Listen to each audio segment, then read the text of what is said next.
Hello and welcome back once again to the Wrestling Group. I'm your host, as always, Ryan, and today we are going to be taking a look at New Japan Pro Wrestling's pay-per-view, King of Professional Wrestling.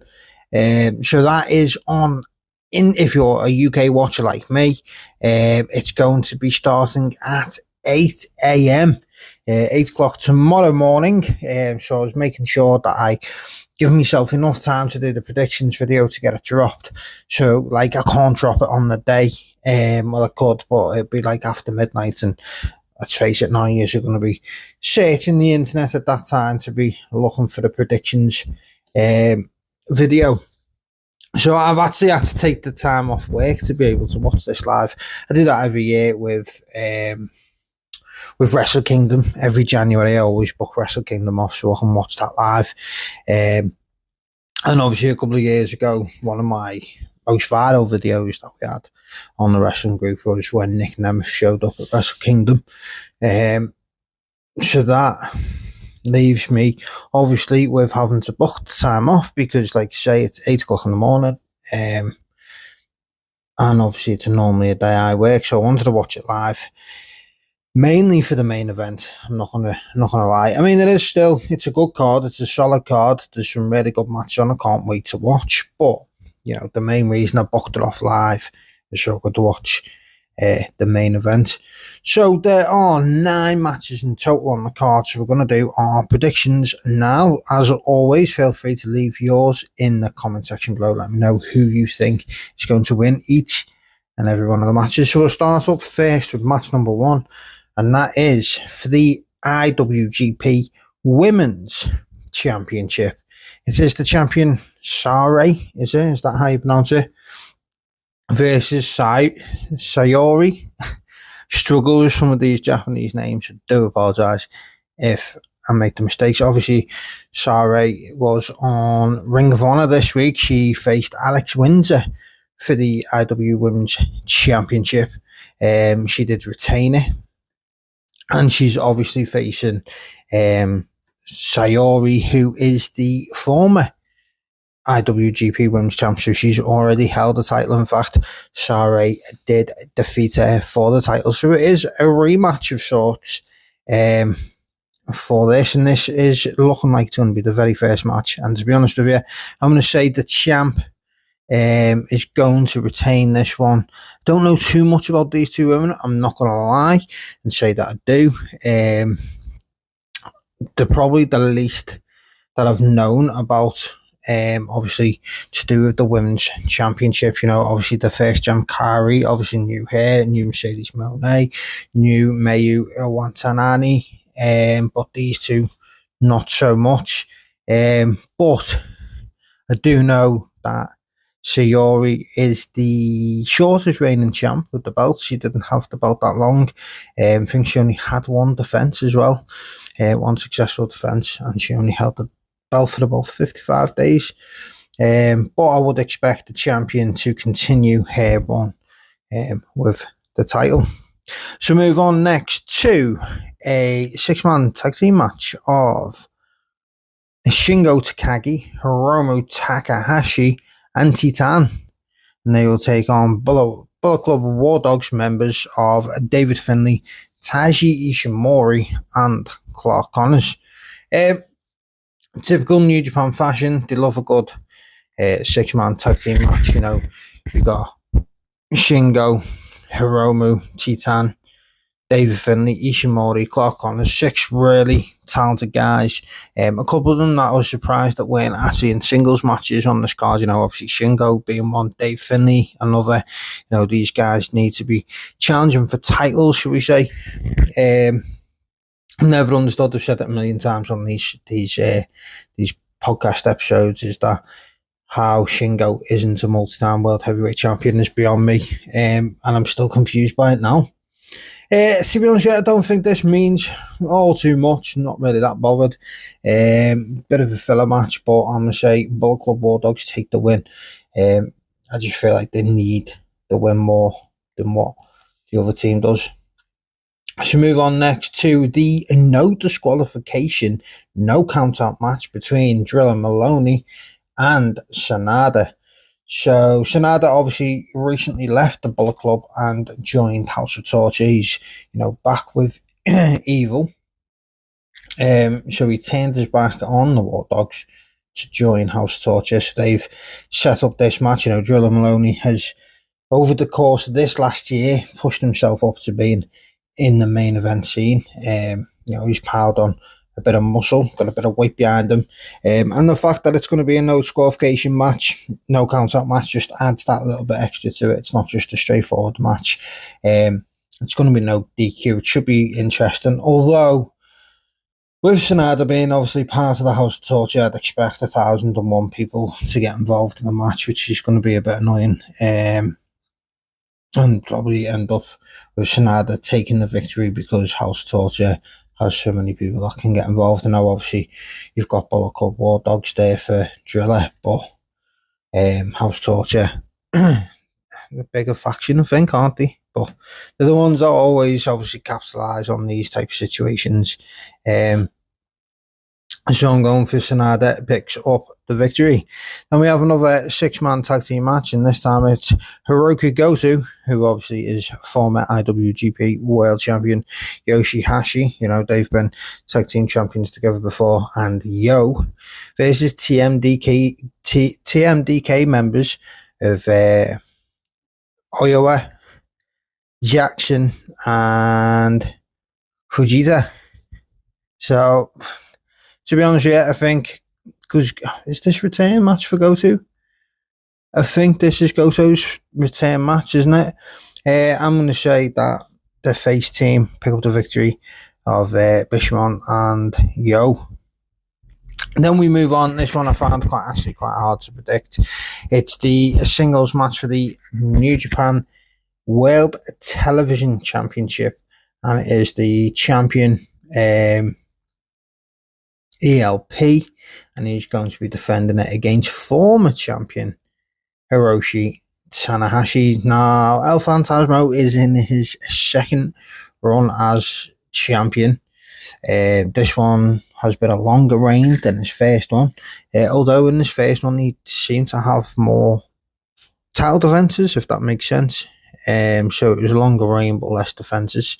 Hiroshi Tanahashi was the second ever television champion. Obviously, Zack Sabre Jr. being the first. He held it for a year and defended it an unbelievable 16 times. It's never reached them heights again since. Zack held it the very first time. But Tanahashi was the one to beat him at Wrestle Kingdom 18. He now wants another shot at the championship. Of course, Hiroshi Tanahashi is entering his last few months now as a professional wrestler. So could we actually have Tanahashi pick up the victory, take the title, and go into Wrestle Kingdom? Because obviously he said Wrestle Kingdom is going to be his retirement match. Could Hiroshi Tanahashi go into Wrestle Kingdom as champion? Well, I mean, it's not to say that, from October to January, even if he won the title, he'd keep it until then. But it would be interesting because there's still no news or indication of where they're going to go with Tanahashi's last match.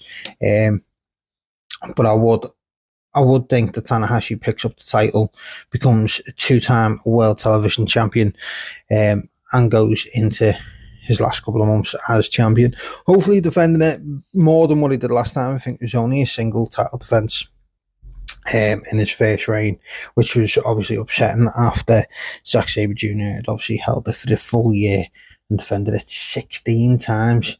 Tanahashi has been popping up. He's done obviously a match in AEW for Forbidden Door. He's recently just wrestled this past weekend for Pro Wrestling Noah.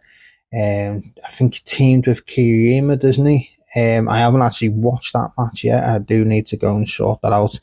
I've had that much wrestling to watch this past weekend. With obviously AEW, House of Glory, WWE, then obviously there was Pro Wrestling Noah's on, Bound for Glory's on tonight, which is TNA. Obviously I'm watching King of Professional Wrestling live tomorrow, which is obviously the New Japan show, which we're doing now. There's not much wrestling that's gone on. I haven't got around to watching Hiroshi Tanahashi and Kaito Kiyomiya teaming together. At first I thought they were going to face each other in a singles match, and I was quite excited about that, but Instead, they decided to tag team together. Although if Hiroshi Tanahashi does in fact pick up the New Japan World Television Championship, it's not to say that he wouldn't actually defend it against Kaito Kiyomiya. Obviously, he has wrestled for New Japan before in the G1 Climax. So I'm going to pick Hiroshi Tanahashi, our president, to pick up the victory and the title. So up next, we have a singles match for the Never Openweight Championship. It's Boltin Oleg, someone who I've been really impressed with over this past year. I've really gotten behind him, shall we say. He's definitely one I do look for now, after seeing him rise over this past year, and he will be defending the title against Evil. Evil gets yet another title opportunity within New Japan. Pretty fed up with Evil now, to be fair. I think obviously his best run he ever had, for me personally, in New Japan. Now obviously he's been world champion that, but for me personally, the best run he had was as a tag team with Sanada, and hopefully they put Evil and Sanada back together, and go with that rather than Evil just consistently winning singles belts. But Boltin Oleg, like I say, he's held the belt now for over 100 days. I think he's only defended it twice so far, so this would be his third defense. Obviously, Oleg actually defeated Kenosuke Takeshita, who's going to be going for the World Championship tonight. But it's about time. We need this belt to stop jumping around and having people defend it once and twice. And obviously, he's only defended it twice so far. He's going to be defending it for the third time at King of Professional Wrestling. You've got Kenosuke Takeshita, who defended it for 6 times during his 160-day reign. But obviously then before that, you had Shingo Takagi, only defended it once. Hanare, only defended it once. Evil, only defended it once. I think Tama Tonga held it without even defending it. So we need this title to start being with someone a bit longer, and I thought we were going to get that. Obviously when Takeshita picked it up and defended it 6 times successfully, and Boltin Oleg, like I say, he's defended it successfully twice so far. So a win against Evil obviously would be good for them. Evil is a name within the company. He's been around for a while, like I said before, former world champion. I'd just like to see Boltin Oleg retain the title, although I am concerned. Obviously Evil is going to have Dick to Go and Don Farley in his corner, whereas obviously Boltin Oleg don't think he's going to have anyone. So it does make me worried, but I'm still going to back Boltin Oleg. I really want this title to start to mean a bit more, and the only way we can do that is have champs that are going to hold it for longer than just 1 or 2 defenses. So I'm going for Boltin there. Up next in match number 7 is the tag team match for the IWGP Tag Team Championships. We have the Knockout Brothers, Yuto Ice and Oscar, and they are defending the titles against Rough Storm, which is a team of Yuya Uemura and Shota Umino. I was only thinking about this the other day, about how we've had Shota Umino now go for pretty much every championship within New Japan, and he's still not held a single title. Not just singles title, like I mean any sort of championship within the company. But of course, the Knockout Brothers only won the titles literally, what was it, 2 weeks ago at Destruction in Kobe. So they've literally picked up the tag belts about 10 days ago, something like that. So it would be a shame if they did drop the belts, and considering obviously I have said that I do feel like some of these titles in New Japan, we need to get better at booking. You know, we had Taichi and Tomohiro Ishii holding the tag belts before that, and they didn't successfully defend at all. We had Callum Newman and Great Khan, who again didn't successfully defend the titles at all. And before that, we had Jeff Cobb and Cal Newman. Obviously, before Jeff Cobb was a turncoat and went to Sports Entertainment to become Bloodline member 685. They had 0 successful title defenses. Before that, we had Tetsuya Naito and Hiromu Takahashi. They held the titles. They had 0 successful title defenses. Before that, we had the Young Bucks. The Young Bucks picked up the tag team titles. That was way back at Wrestle Dynasty in January the 5th. They held the titles and had 0 successful title defenses. You can see where this is going. You had the United Empire of Great-O-Khan and Hanare. That was obviously before Hanare got injured. They picked up the tag team titles back in November of last year and had 0 successful title defenses. So the last team to hold these belts and successfully defend them on any occasion was a TMDK members of Mikey Nichols and Shane Haste. They picked up the titles last summer. They held the titles for 140 days and only successfully defended them once. Isn't that shocking? So they picked them up at the Dominion last year. So they successfully defended them once. So if you look after that, you had United Empire, Young Bucks, Los Ingobernables de Japan, United Empire again, a different version of United Empire, Taichi and Tomohiro Ishii, and now the Knockout Brothers. So as much as I really want Shota Umino and Yuya Uemura to pick up the titles, it's like these tag titles at the moment are a curse. We keep getting people getting injured when they pick them up, or they just literally hold them for 100 days, making no successful title defenses and then drop them. They're starting to feel like the Raw Tag Team Championships. But yeah, to be honest with you, I don't know too much about the Knockout Brothers. Obviously, I think I've only seen them wrestle maybe when they won the belts. Don't think I've seen them before that. They're in the Bullet Club, aren't they? But I'm still going to do it. I'm going to back. Well, to be honest with you, the odds are in my favour to back the ones that obviously aren't the champs, because that's what obviously New Japan are doing for some reason right now. So I'm going to pick Shota and Uemura to win the tag team championships, and then hopefully hold them for a good while and successfully defend them on multiple occasions. But going based on the history, probably not. So up next in the co-main event, it's a singles match for the IWGP Global Heavyweight Championship, and it is our favourite Gabe Kidd, and he's taking on Yota Tsuji. They are going to be facing for the championship. Obviously, the title that replaced the IC and the US. And so he's going to be facing a former champion. There's obviously Gabe Kidd defeated him at Dominion. He beat him at Dominion in June and has held the title since. So it's about 110 days, 115 days, something like that now. And he's defended it successfully twice. So hopefully Gabe can successfully defend it again.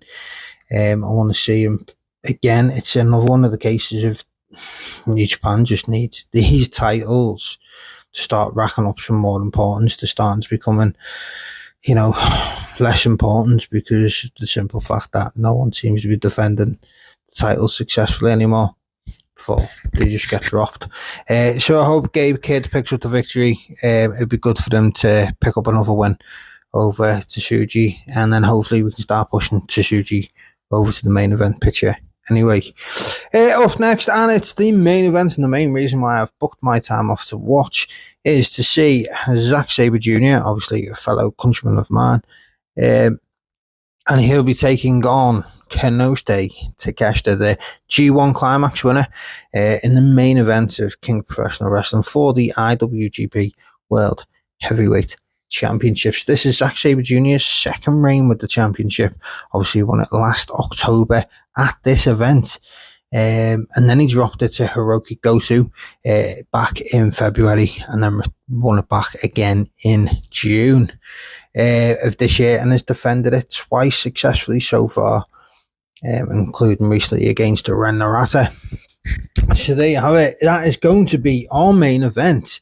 And for me, I'm hoping to cash their picture with victory. I love Zack Sabre Jr. I think he's been brilliant, especially for New Japan Pro Wrestling over the last couple of years, not even just the last year as he's held the title. But I do want Takeshita to pick up the victory. I'm a massive fan of Takeshita. I think he's the future of professional wrestling. You know, he's got multiple contracts across multiple companies. He's got a contract with DDT Pro Wrestling. He's got a contract, obviously, with AEW. And he's got a contract with New Japan Pro Wrestling as well. I think it'd be great for Takeshita to pick up the win here. Looking like they're going to start pushing towards Takeshita versus Okada. And with any luck, that'll be saved for the main event of Wrestle Kingdom. Because other than that, I don't know where we go. If Zack Sabre Jr. defends the belt successfully, then what's going to be the main event at the Tokyo Dome? Because obviously the idea here is Takeshita to get his shot from winning the G1 early, same as what Zack Sabre did last year. So obviously Zack Sabre cashed in his opportunity at King of Professional Wrestling last year because he wanted to go into the UK event after that as the champ. So obviously Takeshita wants to go into Wrestle Kingdom as the world champ, not as the challenger. So hopefully, I'm going to say we get Takeshita picks up the victory, then him and Okada will be then tag team together next weekend at Wrestle Dream, AEW Wrestle Dream, and they will go against Brody though for the tag team titles. I'd expect them to lose there and then further start this divide within the Don Callis family. You know, Takeshita is going to get kicked out to be turned the ultimate face. And then he's going to start his climb up to the top of the world of professional wrestling and become the new Kazuchika Okada. That is my prediction anyway. I'm predicting Takeshita picks up the victory today, picks up the title, and goes in to Wrestle Kingdom to face the Rainmaker of the IWGP World Heavyweight Champions. There you have it. That is my predictions in full. Of course, let me know yours in the comment section below. It's always fun to see how many we picked the same, how many we picked different. See if you can better me. So there you have it. Like I say, thanks for listening. As always, give us a like, drop us a comment, and of course, if you haven't already, make sure you do subscribe to the Wrestling Group today.